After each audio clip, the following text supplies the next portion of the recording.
Hello friends, and welcome to the Hanged Man in the Moon. If this is your first time here, welcome. Thank you for coming. I'm pleased to meet you. If you've been here before, thank you for returning. I'm truly honored. And if you are a return visitor, what do you think of my new digs? This is basically my new office in a new town with everything out of boxes and now on shelves, but still not entirely organized. But what do you think? Let me know below. Do you think I need something? Are you willing to send it to me? Friends, it's been a while. And after a short hiatus in these kinds of videos, it's time to get going. And as usual, the tarot spread has been laid, so let's dive right in.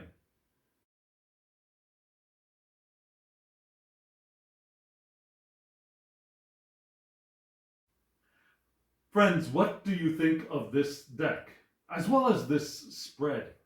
This is the Cosmic Visions Tarot by Jessica Shackleton. And as usual, the information about the creator will be at the end of the video, and there will be a link below to where you can purchase the deck if you want to. I think it's still available. At least it is available at the time of this video. It's a gorgeous deck. It's a gorgeous deck for so many reasons, and it's fairly new to my collection. The texture of the cards is that rose petal texture, which is at once very sensual to the touch. And it can be difficult to shuffle in some cases, but this deck is becoming easier to shuffle very quickly. So I think the creator made a brilliant choice with cardstock for this deck.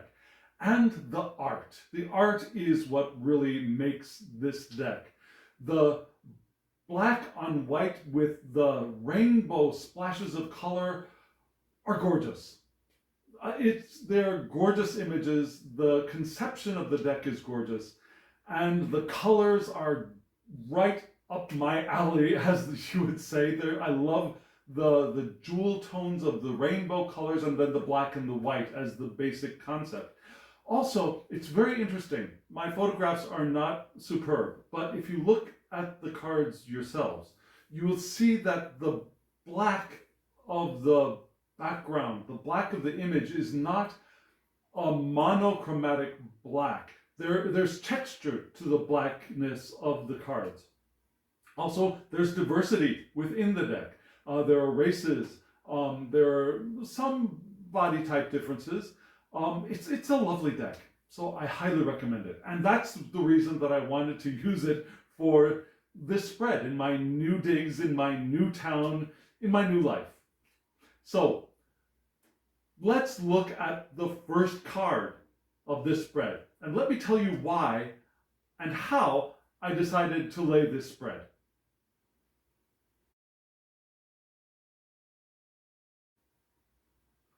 Let me give you a little bit of background on this spread. You can see that the first card is the Seven of Cups. And I was watching a video by Jennifer Rodriguez of Jen's Balanced Tarot. I'll try to put a link below to her channel because she does something wonderful for the community and for the world abroad, as a whole. She hosts a weekly program called Jen's Tarot Playdate, in which they choose one card a week and spend about an hour and a half looking at five different, total of 7 actually, different variations of that card and how that might be used or read differently depending on the image on the card. She always begins with the standard Pamela Coleman Smith or Pixie's image of the RWS, and then she pulls in a card from the Melanated Tarot, one of my favorite tarots. And then she uses 5 other decks within the RWS, the Rider-Waite-Smith system. And people look at the card and see if they would interpret the card slightly differently. So it's a wonderful thing. I suggest you go check it out. You can learn a lot from her, from the entire community who participates. I unfortunately cannot directly participate because it's done at a time that I just can't in my part of the world. She's in the United States, I'm in South Korea.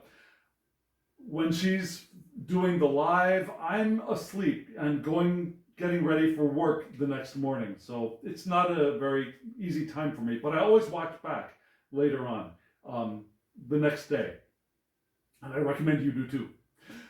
So this one week, they chose the Seven of Cups. And I was surprised at the interpretations that people were giving. Not everyone, but many people had a very, what seemed to me, negative view of this card. They, instead of dreams or hopes, they read it kind of in the lines of delusions and inability to choose, which are all valid readings, but readings that I would give to the card in reverse. Now, not everybody reads tarot with reversals. I do. And perhaps that might be the main reason. If you don't know what a reversal means, let me briefly explain. The cards, when laid out, can be upright or in reverse. And if you've been here to my channel before, you've seen me use cards with reversals. So you would shuffle the deck in such a way that many of the cards would be in reversed order, and when you pull them, you'd read an upright meaning for an upright card and a reverse meaning for a reversed card. And not everybody does that. In fact, I'm coming to find that many people don't. However, the readings that people were giving to the upright version of the Seven of Cups really seemed to me like the reversal. And so I've been pondering this card for quite a while. And what is my understanding of the Seven of Cups? And how does that apply to living an intentional life? If you've been here before, you know that my focus is the intentional life, living life intentionally in a specific meaning, yeah? Using the force, the power of intention to move us in the direction of the lives we want to live.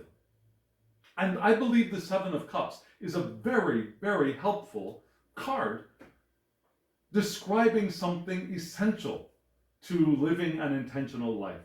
The Seven of Cups, it's a card of, yes, dreams, daydreams.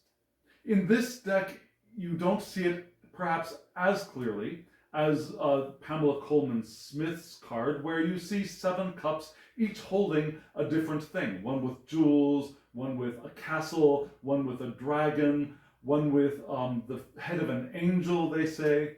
So, and the man from behind is looking at these cups floating on a cloud, apparently in amazement or surprise.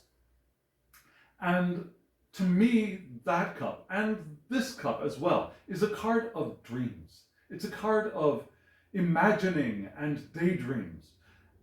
And that is an essential skill, if you will, to living an intentional life. The ability to dream, to daydream, to create in the energetic state is what will help us move in the direction of the life we want to live. If all we see are rational, practical, this is possible, that is not possible structures before us, we limit ourselves. We limit the development that we can have. We limit our potential. And the Seven of Cups is the card of daydreams and potentials, I believe. We look at these things and we create potential futures. Now, not all of them are going to appear in reality before us the next moment, and that is a blessing. We wouldn't want all of our daydreams to come flying at us the moment we dream them, because we would be overwhelmed.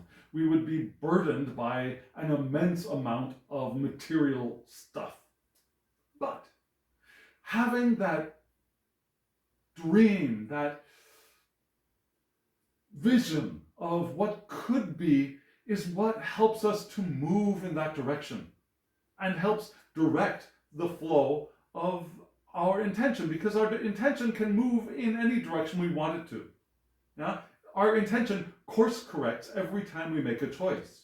And one of the most powerful ways to make a choice with emotion and joy and love is daydreaming and envisioning and vision boarding. Yeah? And that is the Seven of Cups to me. So, the Seven of Cups is an important card for living the intentional life, for living life intentionally. And this card is gorgeous. Yeah? You see a very East Asian style figure with many arms, holding many different cups and a rainbow connecting them all, which tells us that even though our daydreams might seem very specific or might seem disconnected, because we are the ones who dream them, they are all connected in one rainbow of potential, one rainbow of inspiration, one rainbow of joy, of possibilities. And it's those possibilities that we want to move towards, which is the process of manifestation within living an intentional life. So friends, I've talked a lot about this one card. Let's look at the next line of cards.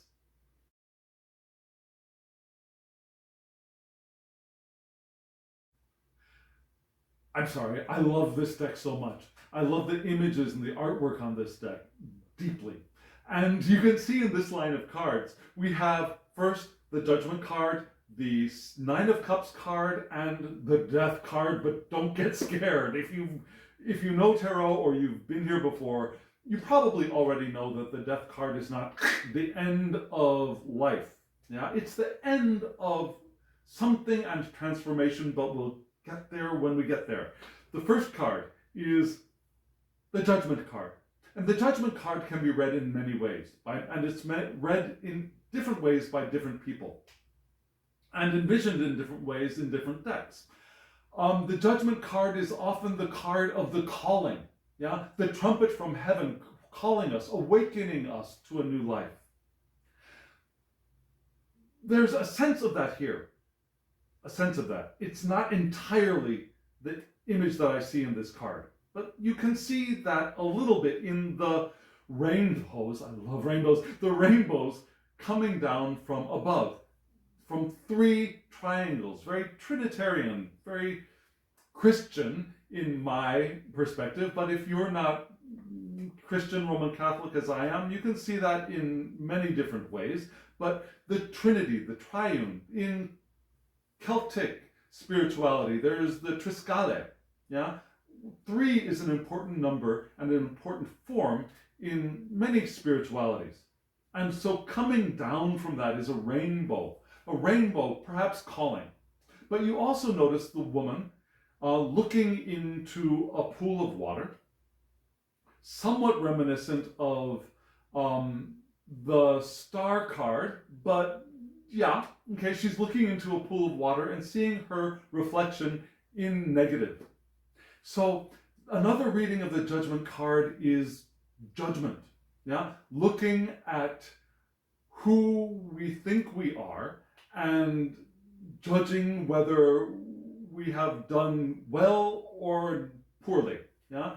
Good or evil, that kind of judgment. And perhaps she is looking at herself, reflecting on herself in a reflecting pool and evaluating her choices up until that point. So this card seems to reflect both of those in many ways. And I think that reflection on ourselves is important. It's how we grow. It's how we learn from our past actions and their results. Yeah?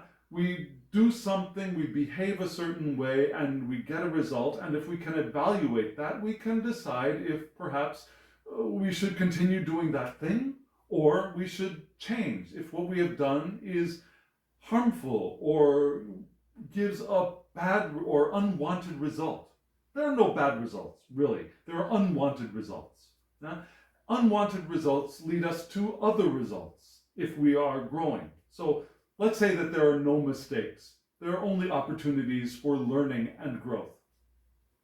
Okay, so she looks like she's reflecting, and it looks like she might be missing something important. There are times when, if we are judging ourselves too much, if that's all we are limiting our vision on is what we've done and the present results and who we have become, we can miss the call. And it looks to me like she might be missing the call here. She might be missing those dreams. She might be missing those visions, which are partially supplied by our higher selves, by the divine creator, by God, by spirit, by your divine guide, your guardian angel, whatever you want to call that. Yeah? Our visions and our dreams are partially supplied by spirit. And it looks like she might be missing those radiant streams of light from behind her because she is so focused on herself and what she has become. And again, that's not a bad thing, but it can be limiting if that's all we do. So the next card tells us that if we find ourselves in self-judgment, in focusing only on reflecting on who we have become and the past actions that have brought us here, if we are not looking towards the future and dreaming, what we might want to do is shift to the Nine of Cups. The Nine of Cups, which here also reminds me a little bit of the star card in other tarots, because she's in the water and there are stars ablaze above her. And she has a star shape in her hand, and she's receiving a rainbow of light. A rainbow of light is, she's receiving that rainbow, she's receiving that spiritual inspiration to me in this card, because she is in a state of satisfaction. The Nine of Cards, the Cups card, is a card of satisfaction. It's a card of being happy with who you are, where you are, when you are, and what is around you. So, moving from that judgment, learning from it, into satisfaction with who you have become will open you up, will open us up to the visions, the dreams, the possibilities which we co-create with spirit. Now, daydreaming is a co-creation with spirit, and she is definitely co-creating with spirit. She's got her star raised up. She's got one hand below, as above, so below, the magician stance. And she is co-creating dreams of the future with spirit. Interesting thing. When I was laying out this spread, sorry, this is a tangent, but the way I decided to lay out this spread was because I wanted to focus on the Seven of Cups. I decided to lay it out somewhat Lenormand style. I shuffled the deck up, and then I went to look for the Seven of Cups, and then I would use the cards after that in this spread, which is what I did. But the first card I turned over was the Magician. And for a split second I thought, darn, that would have been a perfect card to start with for this spread, because I love the Magician card. But you see that in this satisfaction card, in this Nine of Cups card, she has that magician stance. As above, so below. Her wand is a star. And she is manifesting dream to herself, and then eventually, perhaps, into manifestation in physical form. The next card is death. Don't worry, that's a good thing. Because for that dream to actually manifest, probably we're going to have to experience change. Yeah? We're going to have to let go of that shadow self that we saw in the pool to manifest the new thing in the future. That doesn't mean letting go of the lessons we have learned, of the information we've gained, of the knowledge we've accumulated, but carrying our old self with us into the future is not going to allow us to manifest the new thing. We have to become the person. We have to transform into the person who realizes that dream. And that's what the death card is showing us in this line of the spread. Yeah? We go from judging, judgy, to satisfaction, to transformation, to the person who will manifest the dreams that we received in alliance with Spirit. Friends, let's look at the next line of the next row of cards. It's been a while since I've done this.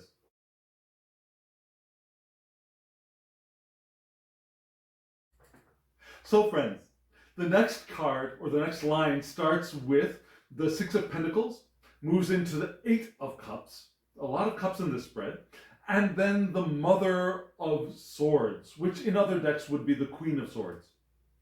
Now, the Six of Pentacles in this deck is gorgeous. All of the cards are gorgeous, but this one is, I think, one of my favorite Six of Cups cards, the Six of Pentacles cards. Keep thinking cups. The Six of Pentacles cards, because instead of you seeing someone above generously doling out money to those in need below, the poor, the impoverished, and perhaps looking a little bit superior, here we have someone holding and nurturing a plant that is feeding a beautiful hummingbird. And what a wonderful thing to do, to be the steward of the earth that is feeding life. And I think that's a lovely take on the Six of Pentacles. And my problem with that in this spread at first was, well, what's the problem with that? That sounds really good. And then I thought to myself, yes, that is good. But look at the other cards. How do we get from the Six of Pentacles to the Eight of Cups, which is a card of disappointment and moving on? And then I realized, okay, so yes, the Six of Pentacles, nurturing, feeding the life around you, feeding the hummingbirds, yes, but not only hummingbirds, feeding those around us, nurturing those around us, which is often the Queen of Pentacles card, but is also, seems to be included in this Six of Pentacles card. That generosity of feeding and stewarding and nourishing is wonderful. And it's part of being a fully, what does Maslow call it? A fully individuated, actualized human. However, we can sometimes turn to the dark side of this. If we find our self-worth in giving, only in giving, if we only find our self-worth as the helper, as the giver, as the one who provides, we eventually run out.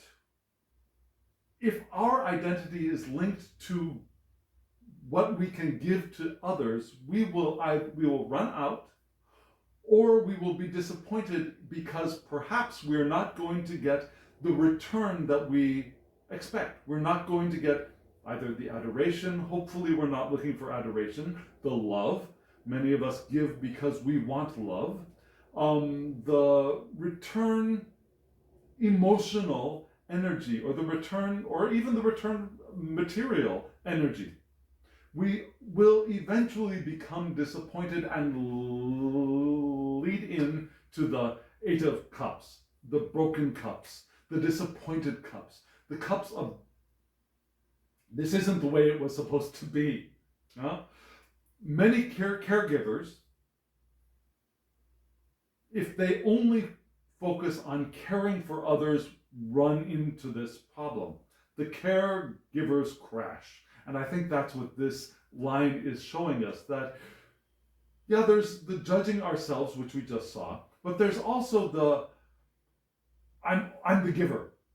And if we don't manifest, if we don't focus on our own dreams and focus only on what we can give to others, we will crash and burn.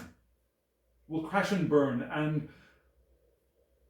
be left with nothing but moving on and leaving everything behind in disappointment. So, what do? How can we take flight as we continue to nourish? How do we take flight and overcome that potential for disappointment and disillusionment and feeling that we're not getting back what we are giving? Well, that's where the Mother of Swords, the Queen of Swords, comes in. Because as we give, as we nourish, as we nurture, as we steward, we also want to remain independent. And that is the card of the Queen of Swords to me. The Mother of Swords is her intellectual independence. She gives, she can nourish, she can nurture, but she's not dependent on the other's response, return.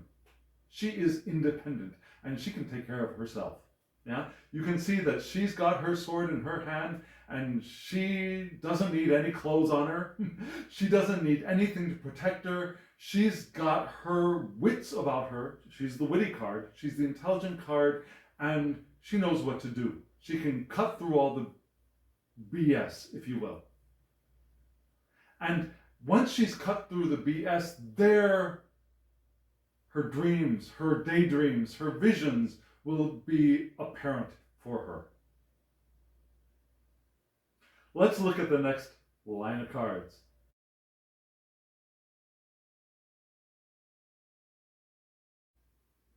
Friends, this line of the spread starts with the divine, which is the extra card in this deck. The creator created a card that is not standard tarot and added it into the deck, and it's beautiful. The next card is the Eight of Pentacles, which is the worker bee.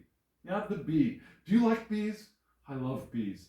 We should all love bees because bees are what keep us alive here on this planet. So bees, let's honor and take care of the bees. And then the next card is the Temperance card, which is the card of alchemy for me. But we'll get to that in a moment. Let's start with the card, the first card, the Divine card. And again, it's a gorgeous card. She is there completely open. Her heart is open. She's drawing down divine energy into manifestation in the world. Her arms are spread. And instead of my trying to create a different or off-the-cuff description of this card, let me read the description in the book, because the creator has a wonderful, very precise description of the card. So let me go ahead and read it. The Divine, connection and alignment. The Divine encourages you to pay attention to what your inner self wants to express. It is time for you to ground yourself so that you can become truly whole. Practice ways to align yourself, whether it be through creative journaling, meditation, or simply putting your feet in the dirt. Take a step back from what is blocking you and connect to the higher power above, the earth below, and the elements that surround and empower you. Becoming connected to what surrounds you will open you up to the little messages the universe wants to tell you. These synchronicities will let you know that you are headed in the right direction. Your deep connection with the higher power and your intuitive knowledge will begin to flourish. You will find that things will begin to flow when you have let your insecurities, doubt, and anger out, and let only joy, love, and light in. So friends, isn't that wonderful? And that seems to be the response to the first two lines of this spread. Yeah? The suggestion is that we open up, connect in all directions, connect to divine power. Not necessarily above, but in visual terms above, the earth below, and all of the other elements around us. to all of the other creatures around us. It's in that realization of the oneness of all things that opens us up, radically opens us up to being able to see, to envision, and to begin creating the life that we want to create, and giving direction to the powerful flow of intention. Now, that is the divine. So opening up, but it's not only opening up. And keeping your feet in the dirt. You will notice that the Creator deliberately reminds us that connection is not only to spirit, but also into the ground. And the next step is action, taking steps. And one action to take from that direction is that connection, one step to take from that connection, from that openness is visioning, envisioning, daydreaming, creating in energetic form. And also taking actions to move one step ahead. One step, one step, one step, one step. One small action leads to the next small action, leads to the next small action. And if we are taking these actions of the worker bee in a state of openness and connection to all that there is, we will definitely be moving in the direction of creating, manifesting those dreams and those visions that we have. We will also be flowing powerfully with the current of intention. And we will become the alchemists of the temperance card. We will be able to freely, you'll see how freely the rainbow flows from one cup to the other. She's not cramming one thing into the other, carefully mixing so she doesn't get it wrong. It's all flow. It's all flow. When you are open, when you've got your direction, it's all flow. And the flow of combining, mixing elements, creating anew. And that creating anew is begun in the 7 of Cups, in those visions, in those dreams, in those imaginings. So friends, let's look at the last row, the bottom row of this spread.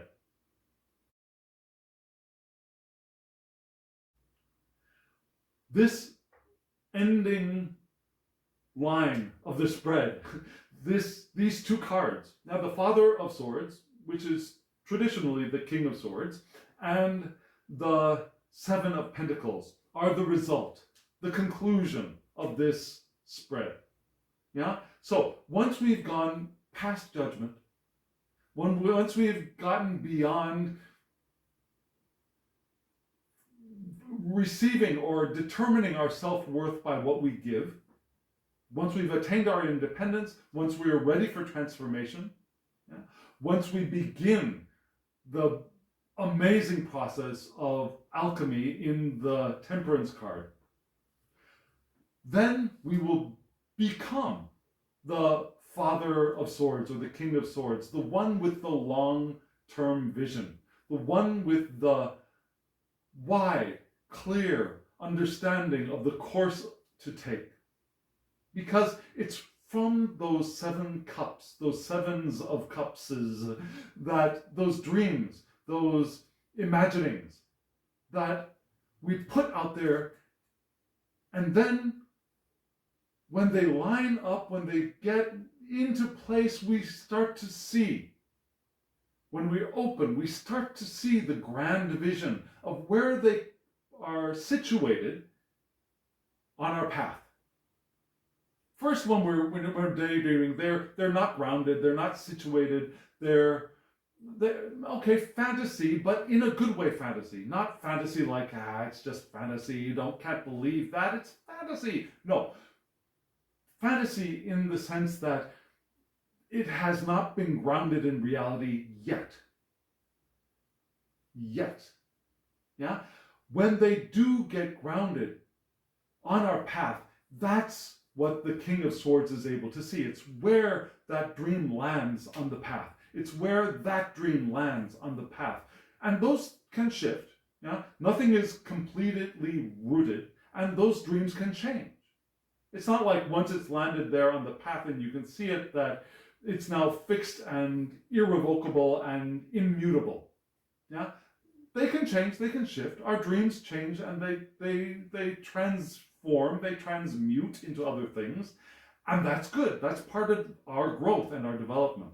The things that you dreamed and envisioned when you were 5 are not the things that you're dreaming and envisioning now, for the most part, I hope. Your tastes have developed. Your dreams have developed. And so, the Father of Swords can plant those dreams on the path. And the Seven of Pentacles also reminds us that it's not our job to make them come true in a time frame. Yeah? It's not our job to make that dream, that daydream, that vision appear in a time that we choose. That's the job of spirit. Our job is to hold it, to nurture it, to feed it, kind of like the hummingbird is fed in the Six of Pentacles in this deck. To nurture it, to feed it, and let it ripen into manifestation. That's the Seven of Pentacles. The Seven of Pentacles is looking at what you have done and waiting for the fruits to ripen on the tree. You've planted the seeds. Now you wait for the fruit to grow. Yeah? The dreams are the seeds we plant. And then, as we have seen them land in the grand vision with the King of Swords, then we wait for them to grow, to mature, to ripen for the harvest. And that is the direction that the Seven of Cups is leading, in my perspective, and how the Seven of Cups is so helpful, so beneficial, and so important in living an intentional life. So friends, let's take a look at something else. Were you surprised? Didn't see this card coming, did you? Actually, neither did I. I laid out the spread. I took pictures, which is what I usually do. I took pictures of the whole spread, then I separated it out, and I started taking pictures of individual rows of the spread. And as I was moving things back into place, I noticed that this card had been attached behind the Seven of Pentacles and had been in the spread, but hidden from view. And then she revealed herself. Yeah, the Mother of Wands revealed herself at the very, very end, and I thought, I can't ignore her. Well, I can't ignore her because she's a beautiful card, but I can't ignore her because she decided she really wanted to appear. And why does she want to appear? Who is the Queen of Wands, or the Mother of Wands in this deck? She is radiant. She is radiant in her power, in her creativity. Yeah, she is seated comfortably, creating. She has her spirit animal in front of her, and she has her wand with her, and she is the mother of creation, of passion also, and creation. And so what is she telling us? She is showing us that the Seven of Cups leads us to the mother of creation. Our dreams, our daydreams, our visions, are what, and the moving with the powerful force of intention, lead us to becoming the mother of all creation, of directing our passions into manifestation in the world. And the first step is visioning, envisioning, dreaming, and then owning our power, flowing with the flow of intention and creating. in an abundance of color and elements and light and spirit and material. So friends, that's the end of the spread. Really, there's no other surprise cards coming out. There are no other surprise cards. That's the end of the spread. What do you think? I'd love to hear from you. What is your impression of the Seven of Cups? What do you take away from it? What do you see in it? Do you allow yourself time to daydream? Do you allow yourself the pleasure of envisioning your future? Or do you think it's a waste of time? When I was young, I was taught, as many of us I believe were taught, and maybe have some PTSD around this, that daydreaming was a waste of time. You need to study, you need to crack down, you need to work. But I believe, and I know from the root of my being, I know that daydreaming is not a waste of time. It is crucial. It is crucial to be able to daydream as a child would daydream and create as a child creates. Because the child was born with the understanding of living an intentional life. So I'd love to hear from you. Do you have any stories about your daydreams coming true or coming into reality? Do you have any feelings about daydreaming and imagining? What does that mean to you? I'd love to hear in the comments below. And I'd love it if you would hit the like button if you feel called. Yeah. Subscribe to this channel if you haven't already so that you get notifications. Yeah. Hit the alarm bell when it appears. And share this with anyone who you think might benefit from it. Be the generous person and share. Share. And again, leave comments. I'd love to hear from you. I always want to hear from you. And as always, I wish you love, joy, well-being, and pure awareness. Thank you.